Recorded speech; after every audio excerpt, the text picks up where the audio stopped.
नमस्कार दोस्तों,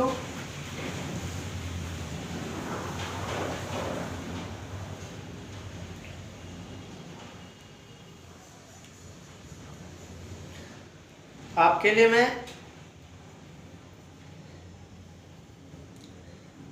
मैं एक बार फिर से स्पेशल एनटीपीसी से जुड़ी हुई ये क्लास लेकर आया हूं।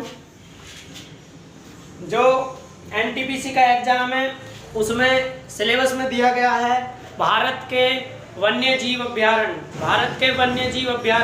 तो भारत के जो वन्य जीव अभ्यारण्य हैं उसमें मैं इससे पहले आपको भारत के जितने भी वन्य जीव अभ्यारण्य हैं उनके बारे में बता चुका हूँ। आज जो हम चर्चा करने वाले हैं भाई, वो करने वाले हैं भारत के प्रमुख बाघ अभ्यारण्य। जो वन्य जीव अभ्यारण्य हैं उनके अंतर्गत ही कुछ ऐसे अभ्यारण्य हैं जिनको भारत सरकार ने बाघ संरक्षित क्षेत्र घोषित कर रखा है, जिनको टाइगर रिजर्व घोषित कर रखा है। तो उन टाइगर रिजर्वों के बारे में बात करेंगे। एनटीपीसी के लिए ये क्लास बहुत ही महत्वपूर्ण है। एनटीपीसी वाले इसको देखना ना भूलें भाई, जिनका भी एनटीपीसी का एग्जाम है वो देखना ना भूलें। ये पर्यावरण परिस्थिति का भी चैप्टर हो सकता है, उसके अंतर्गत आता है ये। और ये भारत की संस्कृति कला इस सब के अंतर्गत आता है ये। तो ये स्पेशल दे रखा है सिलेबस में भारत के वन्य जीव अभ्यारण्य। तो वन्य जीव अभ्यारण्य में आपसे बाघ अभ्यारण्य भी पूछ सकता है, कौन सा बाघ अभ्यारण्य कहाँ पे है, या ये पूछ सकता है कौन सा वन्य जीव अभ्यारण्य किस पशु के लिए प्रसिद्ध है। तो सब पे हम चर्चा करेंगे विस्तार से। इससे पहले जो आपने वीडियो देखी है वो देखी होगी भारत के यूनेस्को की सूची में शामिल 38 धरोहर स्थल। तो वो भी बहुत ही जरूरी वीडियो है। उसमें एक प्रश्न को लेकर लगभग कंफ्यूज है भाई बच्चों का कि यूनेस्को की स्थापना कब हुई थी। तो भाई यूनेस्को की स्थापना कुछ जगह पे 45 मिल रहा है 16 नवंबर 1945, कुछ जगह पे जो मिल रहा है वो 4 नवंबर 1946 मिल रहा है, कुछ जगह पे अप्रैल भी है। तो इसके बारे में हम अभी कुछ कह नहीं सकते, अभी करेक्ट इसके बारे में कोई हमें आंसर नहीं मिला है। जो हमें मिल पाया वो हमने दे दिया। बाकी कुछ किताब दे रही है इसका उत्तर 46, कुछ किताब दे रही है 45। तो ये कंफर्म नहीं है, इसलिए हमने जो लिखा है। कोई इस पे ये ना कहे कि हमने ये पढ़ लिया, पहले बता दिया है मैंने। तो भाई शुरू करते हैं। भारत के प्रमुख बाघ अभ्यारण्य। बाघ ऐसे क्षेत्र जो अभ्यारण्य मैंने बताए हैं वन्य जीव अभ्यारण्य, उनमें कुछ ऐसे अभ्यारण्य जो स्पेशल बाघ के लिए घोषित किए गए हैं। ऐसे अभ्यारण्य जो स्पेशल बाघ के लिए हैं, केंद्र सरकार ने जिन्हें बाघ अभ्यारण्य घोषित कर दिया है, वो कितने हैं, कौन से हैं। ठीक है, तो बिल्कुल शुरुआत से हम शुरू करेंगे भाई। तो यहाँ पे लिखा हुआ है भाई, भारत में बाघ एक लुप्तप्राय प्रजाति है। भारत में बाघ एक लुप्तप्राय प्रजाति है, यानी कि बाघों की जो संख्या है वो कम होती जा रही है। अभी अभियान चलाया तो थोड़ा बाघों की संख्या में वृद्धि हुई। बाघ एक लुप्तप्राय प्रजाति में आते हैं। ऐसी प्रजाति जो किसी अपने स्थान पर 50 वर्षों तक नहीं देखी जा सकती है, तो उसके लिए एक बुक होती है जिसे बोलते हैं रेड डाटा बुक। उसके बारे में बाद में चर्चा करूंगा, उसमें उसका नाम लिख दिया जाता है। तो जैसे बाघ है, बाघ भी एक लुप्तप्राय प्रजाति है, ये लुप्त होते जा रहे हैं। तो बाघों को बचाने के लिए, लुप्त होने से बचाने के लिए केंद्र सरकार ने अभियान चलाया था। ये अभियान पूछा जाता है 2018 PCS pre, UP PCS pre में ये सवाल पूछा गया था कि बाघों को बचाने के लिए कौन सा अभियान चलाया गया, फिर या वो अभियान का वो भी दे सकता है कि कब चलाया गया। तो सबसे पहले बाघ कैसी प्रजाति है, बाघ एक लुप्तप्राय प्रजाति है, ये लुप्त होती जा रहे हैं बाघ, ये लुप्तप्राय प्रजाति के अंतर्गत आते हैं। बाघों की इस लुप्तप्राय प्रजाति को बचाने के लिए, मैंने कहा ना बाघों की जो लुप्त संख्या होती जा रही है उसको बचाने के लिए इंदिरा गांधी की सरकार में, श्रीमती इंदिरा गांधी की सरकार में एक अभियान चलाया गया। कब चलाया गया? इंदिरा गांधी की सरकार में 1973 में। कब चलाया गया? 1973 में एक अभियान चलाया गया। 1973 में एक अभियान चलाया गया, श्रीमती इंदिरा गांधी जब प्रधानमंत्री थी उनके समय में। इस अभियान का नाम था टाइगर प्रोजेक्ट। इसे टाइगर प्रोजेक्ट कहते हैं या फिर इसे बाघ परियोजना कहते हैं। तो पूछा जाए टाइगर प्रोजेक्ट या बाघ परियोजना कब शुरू हुई थी, तो भाई 1973 में शुरू हुई थी टाइगर प्रोजेक्ट या फिर बाघ परियोजना। क्यों चलाई गई, बाघों की संख्या लुप्तप्राय हो रही थी, उसको बचाने के लिए, बाघों को बचाने के लिए, ताकि वे लुप्त ना हो, उनको बचाने के लिए क्या चलाया गया, प्रोजेक्ट, टाइगर प्रोजेक्ट चलाया गया, जिसे बाघ परियोजना कहते हैं। पूछा जाए बाघ परियोजना कब शुरू हुई, तो बाघ परियोजना भाई शुरू हुई 1973 में। इसके बाद ये बाघ परियोजना जो चलाई गई थी, इसका सुझाव जो दिया था, वास्तव में इसका समर्थन जो किया था, किसके सहयोग से, किसके समर्थन से चलाई गई, तो एक व्यक्ति थे, जोधपुर के निवासी थे, राजस्थान में है जोधपुर, वहां के निवासी थे, जिनका नाम था कैलाश सांखला। कैलाश सांखला, यहाँ पे लिखा हुआ है कैलाश सांखला, ये जोधपुर के निवासी थे। इन्होंने भारत सरकार से उस समय गुजारिश करी कि जो बाघ हैं उनकी संख्या निरंतर घटती जा रही है, तो उनको बचाने के लिए कोई अभियान चलाया जाए।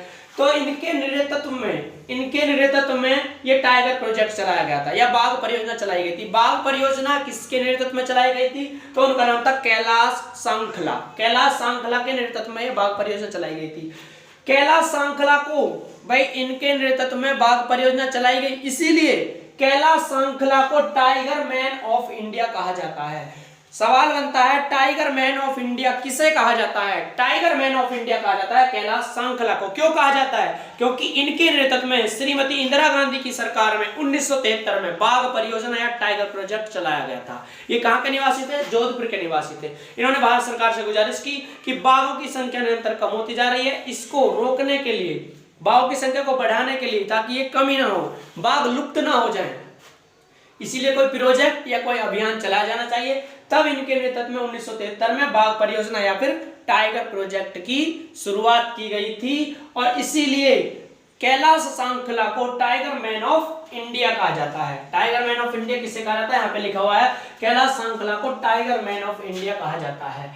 टाइगर प्रोजेक्ट की शुरुआत 1973 में, टाइगर प्रोजेक्ट की शुरुआत 1973 में हुई, लेकिन कहां से हुई, तो उत्तराखंड राज्य के नैनीताल में स्थित जिम कॉर्बेट नेशनल राष्ट्रीय पार्क या national park, Jim Corbett national park. भाई इसकी स्थापना कहीं 35 मिलता है, कहीं 36 मिलता है, इसमें भी थोड़ा कंफ्यूजन है। कुछ ऐसे सवाल होते हैं जो कंफ्यूजन वाले होते हैं, ईस्वी में थोड़ा बहुत इधर उधर हो जाता है। तो टाइगर प्रोजेक्ट की शुरुआत 1973 में की गई, लेकिन किस नेशनल पार्क से, किस राष्ट्रीय उद्यान से की गई थी, तो उसका नाम था जिम कॉर्बेट राष्ट्रीय पार्क या राष्ट्रीय उद्यान। कहां पे है ये, उत्तराखंड के नैनीताल में स्थित है जिम कॉर्बेट राष्ट्रीय उद्यान। 1935-36 में 1935-36 में इसकी स्थापना हुई थी। जब 1973 में टाइगर प्रोजेक्ट चलाया गया था, तो उस समय कुल 9 बाघ अभ्यारण्य थे। मतलब जो वन्य जीव अभ्यारण्य आपने पीछे पढ़े हैं, उनमें से 1973 में कुल 9 बाघ अभ्यारण्य, 9 वन्य जीव अभ्यारण्य को बाघ अभ्यारण्य का दर्जा दिया गया था।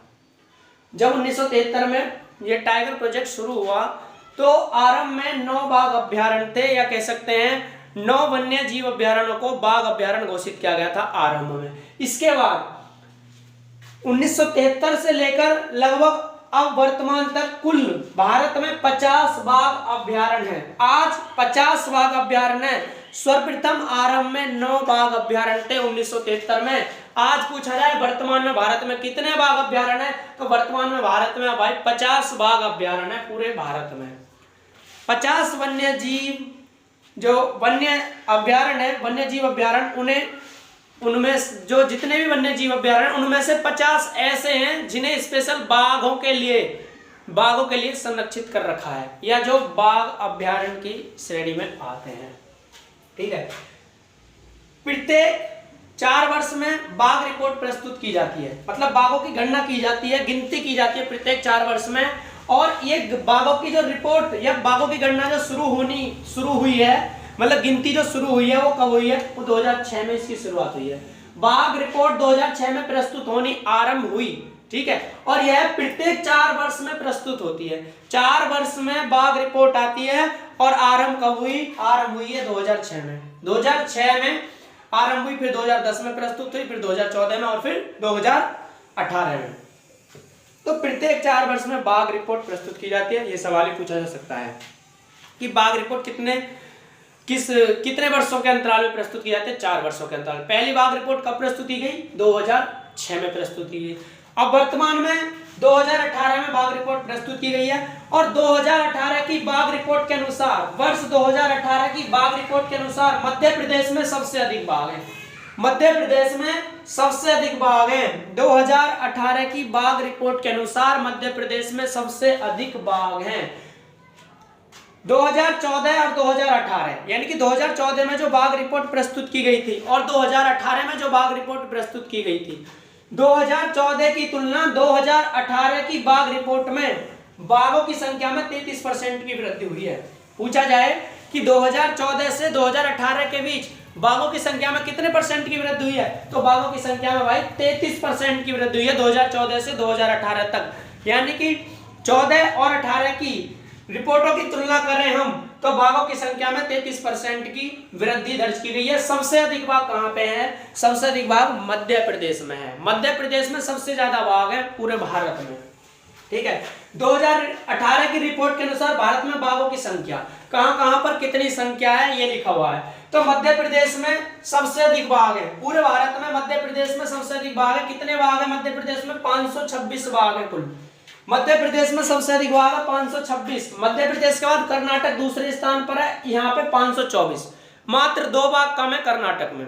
और मध्य प्रदेश और कर्नाटक की सरकार ने इस बात को लेकर एक समझौता करने के लिए भी कहा था। कर्नाटक सरकार ने मध्य प्रदेश से कहा कि आप एक बाघ हमें दे दीजिए, आपके भी 525 हो जाएंगे और हमारे भी 525 हो जाएंगे। लेकिन मध्य प्रदेश सरकार ने ऐसा करने से मना कर दिया था। तो मध्य प्रदेश में 526 सबसे ज्यादा बाघ है। उसके बाद कर्नाटक में 524 दूसरे स्थान पर, उत्तराखंड तीसरे स्थान पर 442 बाघ है उत्तराखंड में। उत्तराखंड में कुल कितने बाघ है? 442 बाघ है। महाराष्ट्र में चौथे स्थान पर 312 बाघ है। महाराष्ट्र में कुल कितने बाघ है? 312 बाघ है महाराष्ट्र में। तमिलनाडु में 264 बाघ है। तमिलनाडु में 264 बाघ है और महाराष्ट्र में 312 बाघ है। उत्तर प्रदेश की बात करें तो उत्तर प्रदेश में 173 बाघ है। यहाँ पे 5 गलत लिखा हुआ है, यहाँ पे 6 है। ये उत्तर प्रदेश में 173 बाघ है। ठीक है, मध्य प्रदेश में 526 है, कर्नाटक में 524 है, उत्तराखंड में 442 है, महाराष्ट्र में 312, तमिलनाडु में 264, उत्तर प्रदेश में 173। जो सुंदरवन है, पश्चिम बंगाल का जो सुंदरवन है वो स्पेशल भाई बाघों के लिए प्रसिद्ध है। जो सुंदरवन है उसमें 88 बाघ है। सुंदरवन में कितने बाघ है? 88। बिहार राज्य में 31 बाघ है। तो जो 2018 की रिपोर्ट आई है उसमें इस प्रकार बाघों की संख्या है, कहां पर किस क्षेत्र में कितने बाघ हैं। तो आपको सबसे ज्यादा ये याद रखना, मध्य प्रदेश और कर्नाटक में सबसे ज्यादा बाघ है। मध्य प्रदेश में कुल 526, कर्नाटक में 524 बाघ है। बाकी लिखने सब हैं, सब लिखा हुआ है किसमें कहां पे कितने बाघ हैं। सबसे अधिक बाघ मध्य प्रदेश में है। सबसे अधिक बाघ कहां पे है? मध्य प्रदेश में है सबसे ज्यादा बाघ। इसीलिए मध्य प्रदेश को टाइगर स्टेट कहा जाता है। मध्य प्रदेश को टाइगर स्टेट क्यों कहा जाता है? क्योंकि मध्य प्रदेश में सबसे ज्यादा बाघ हैं। पूछा जाए किस राज्य को टाइगर स्टेट कहा जाता है? मध्य प्रदेश को। क्यों कहा जाता है? मध्य प्रदेश में सबसे ज्यादा बाघ है, इसलिए मध्य प्रदेश को टाइगर स्टेट बोलते हैं। वर्तमान में भारत में बाघों की कुल संख्या कितनी है? ये बहुत जरूरी है कि कुल संख्या बताओ। 2018 की रिपोर्ट के अनुसार, 2018 की रिपोर्ट के अनुसार भारत में कुल बाघों की संख्या 2967 है। भारत में 2018 की रिपोर्ट के अनुसार कुल बाघों की संख्या कितनी है? तो कुल बाघों की संख्या 2967 है भारत में 2018 की जो रिपोर्ट प्रस्तुत हुई थी। और 2014 की इससे तुलना करने लगे तो 2018 की रिपोर्ट में बाघों की संख्या में कुल 33% की वृद्धि दर्ज की गई है। 29 जुलाई को प्रतिवर्ष अंतरराष्ट्रीय बाघ दिवस मनाया जाता है। यह भी सवाल बन सकता है कि अंतरराष्ट्रीय बाघ दिवस कब मनाया जाता है? अंतरराष्ट्रीय बाघ दिवस मनाया जाता है 29 जुलाई को। 29 जुलाई को अंतरराष्ट्रीय बाघ दिवस मनाया जाता है। क्षेत्रफल की दृष्टि से जितने भी भारत में वन्य जीव अभ्यारण्य, कितने वन्य जीव अभ्यारण्य? वन्य जीव अभ्यारण्य सॉरी बाघ अभ्यारण्य, जितने भी भारत में बाघ अभ्यारण्य कितने हैं? 50। वर्तमान में 50 बाघ अभ्यारण्य है भारत में। उन सभी में जो सबसे बड़ा है क्षेत्रफल की दृष्टि से भारत का सबसे बड़ा बाघ अभ्यारण्य, वर्तमान में भारत में कुल 50 बाघ अभ्यारण्य है। उनमें सबसे बड़ा जो बाघ अभ्यारण्य है वो नागार्जुन श्री सलेम अभ्यारण्य है। नागार्जुन श्री सलेम बाघ अभ्यारण्य कहाँ पे है? आंध्र प्रदेश में है। कुछ बाघ इसका तेलंगाना में भी है। भारत का सबसे बड़ा बाघ अभ्यारण्य कौन सा है? नागार्जुन सागर श्री सलेम बाघ अभ्यारण्य, जो कि आंध्र प्रदेश राज्य में है। यह भारत का सबसे बड़ा बाघ अभ्यारण्य है।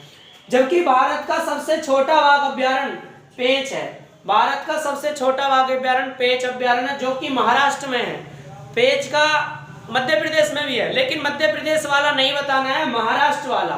भारत का सबसे छोटा बाघ अभ्यारण्य पेंच है, जो कि महाराष्ट्र में है। इसके बाद भारत का सबसे अधिक ऊंचाई पर स्थित बाघ अभ्यारण्य नाम दफा बाघ अभ्यारण्य है, जो कि अरुणाचल प्रदेश में है। यह भारत का ही नहीं है, पूरी दुनिया का सबसे अधिक ऊंचाई पर स्थित बाघ अभ्यारण्य है नाम दफा अभ्यारण्य, जो कि अरुणाचल प्रदेश राज्य में है। नाम दफा अभ्यारण्य पूरी दुनिया का सबसे अधिक ऊंचाई पर स्थित बाघ अभ्यारण्य है। भारत के लगभग 18 राज्यों में बाघ पाए जाते हैं। कितने राज्यों में पाए जाते हैं? 18 राज्यों में भारत के में बाघ पाए जाते हैं। अब भाई इससे आगे भारत के जो 50 बाघ अभ्यारण्य है, लगभग 50 या थोड़ा बहुत इधर उधर, हम जो भी हैं, जितने भी प्रमुख हैं, हम सबको देख लेते हैं कौन सा बाघ अभ्यारण्य किस राज्य में है। ठीक है, 50 आपको याद नहीं रखने हैं, लेकिन देख लेने एक बार सभी जितने भी बाघ अभ्यारण्य सारे, कौन सा बाघ अभ्यारण्य किस राज्य में है। कुल भारत में 50 बाघ अभ्यारण्य, उनको देख लेते हैं। जरूर नहीं है कि आप 50 के 50 ही याद रखें, जो प्रमुख होंगे वो लिखते जाएंगे। एक एक राज्य में, प्रत्येक राज्य का बाघ अभ्यारण्य, मतलब प्रत्येक राज्य में कौन कौन से बाघ अभ्यारण्य कब घोषित किए गए, वर्ष याद रखने की जरूरत नहीं है। केवल ये याद रखना है कि वो बाघ अभ्यारण्य कहाँ पे है।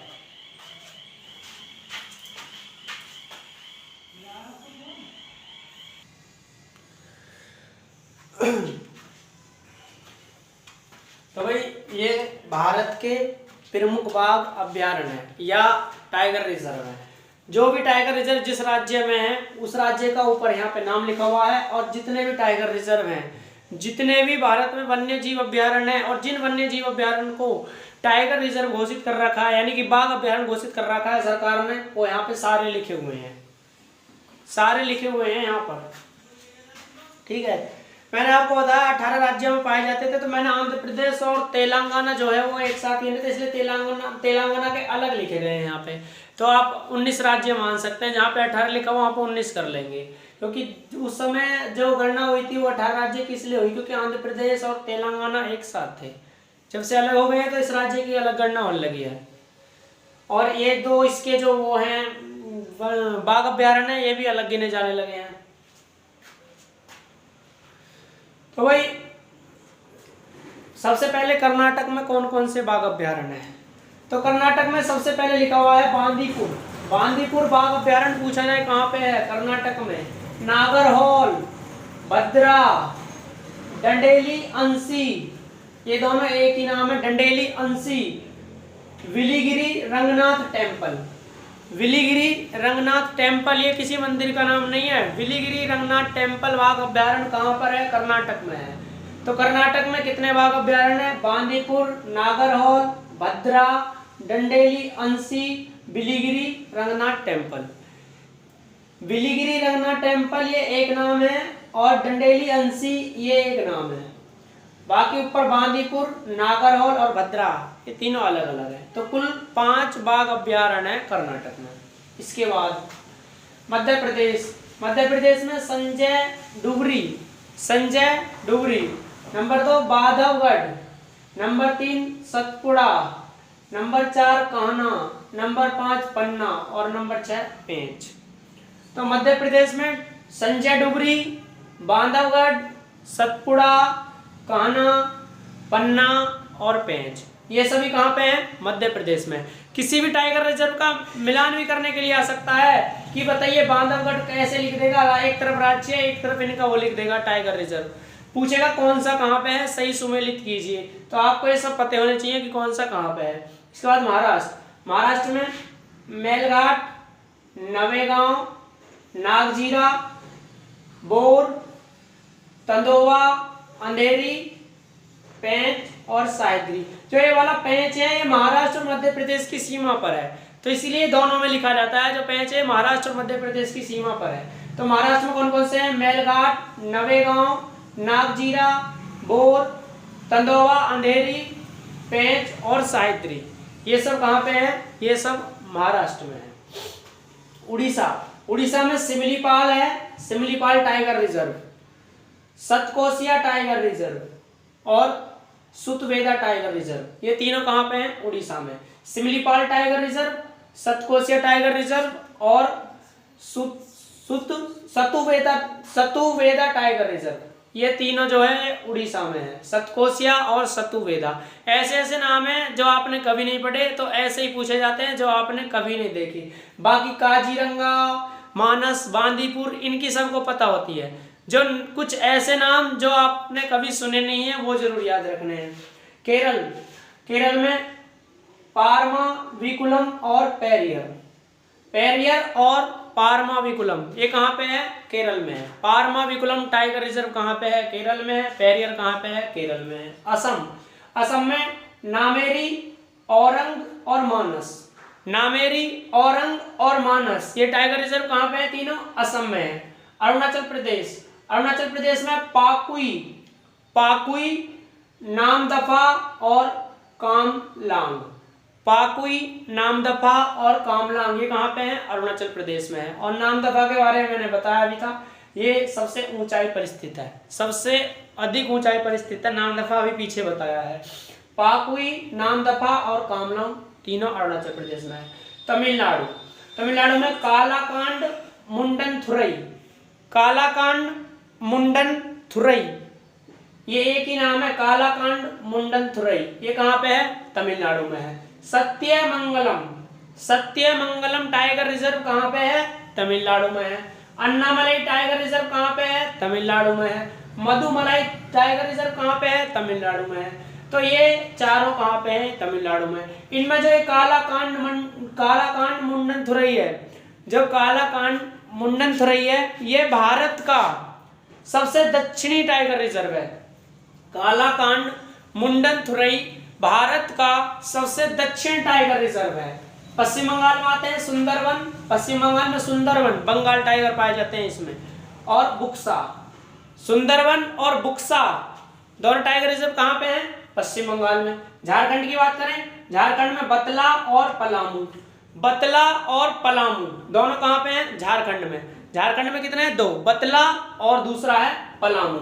छत्तीसगढ़, छत्तीसगढ़ में इंद्रावती टाइगर रिजर्व है, अचानकमार टाइगर रिजर्व है और उदंती सीता नदी, 3 है छत्तीसगढ़ में, इंद्रावती, अचानकमार, उदंती सीता नदी, तीनों कहाँ पे हैं? तीनों छत्तीसगढ़ में है।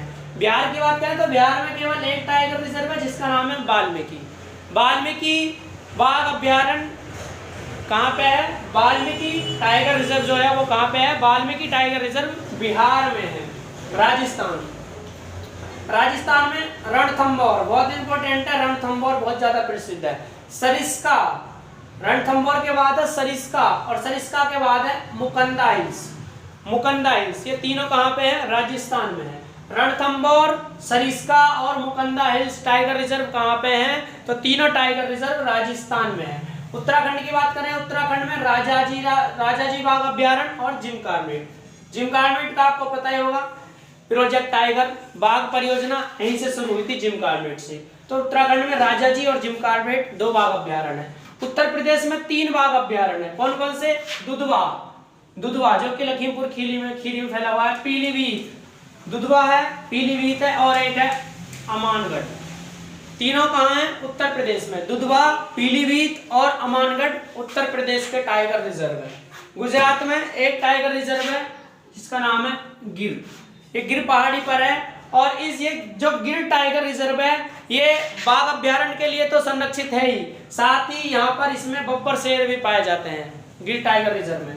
मिजोरम, मिजोरम में डंपा या डम्फा, इसे डंपा भी लिखा मिल सकता है या डम्फा भी लिखा मिलता है।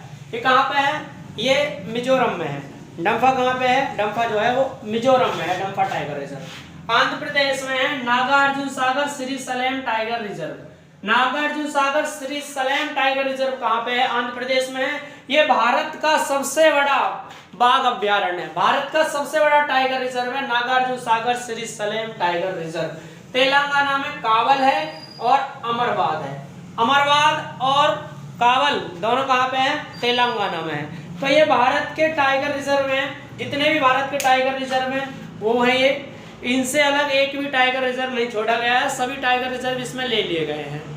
तो भारत के प्रमुख या कह सकते हैं सारे टाइगर रिजर्व यहाँ पे हैं। तो वही आप इन टाइगर रिजर्व को एक बार सही से देख लीजिएगा कौन सा टाइगर रिजर्व कहाँ पे, क्योंकि आधे तो इसमें ऐसे हैं जो आपने वन्य जीव अभ्यारण्य में ही याद कर लिए होंगे।